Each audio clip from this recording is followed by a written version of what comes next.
किसकी होती है? जब हम किसी महापुरुष में अत्यंत आसक्त हो जाते हैं और वो प्रगट में नहीं होते हैं, तब वो आकर के मानसिक दीक्षा देते हैं। जब हम जैसे भाई जी महाराज, रामकृष्ण परमहंस जी, बड़े दिव्य महापुरुष, हमारी आस्था हो गई और हमारी दृढ़ आस्था कि हमारे यही गुरु हैं, और हम अंदर से पूर्ण मनोयोग से उनका ध्यान करते हैं, तो हमारे मन में जागृत हो जाएंगे और मानसिक दीक्षा देकर हमारा कल्याण कर देंगे। समझ पा रहे हो? वो दिव्य महापुरुषों द्वारा होती है। अगर हम कैसी ऐसे अव्यक्त महापुरुष पर श्रद्धा करते हैं जिनका शरीर इस समय वर्तमान में है नहीं, तो फिर वो अव्यक्त रूप से आकर हमारे मन में मानसिक दीक्षा देते हैं।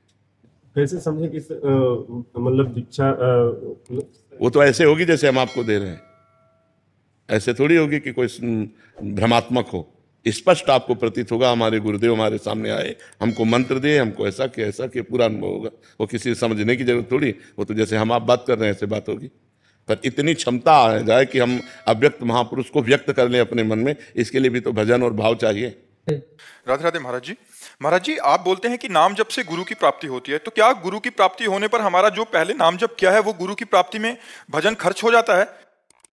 वो और प्लस हो जाता है, वो और सार्थक हो जाता है।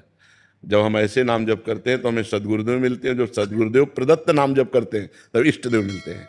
तो वो इष्ट देव के मिलन की ही सीढ़ी बन जाता है, वो उठा करके आपको आध्यात्मिक की ऊंचाई में पहुंचा देगा। नाम जप कभी व्यर्थ थोड़ी होता है। समझ पा रहे आप? हाँ, जैसे आपके घर में पैसा जमा है, वही बैंक में पहुंच गया तो बैंक में ब्याज सहित मिलने लगा, सुरक्षित हो गया। तो ऐसे नाम जप किया, ये घर का है, और जब हम गुरु में पूर्ण श्रद्धा करके समर्पित हो गए, अब ये सरकारी हो गया। अब ये अविनाशी चिदानंदमय सुख आपको प्रदान करेगा। जी।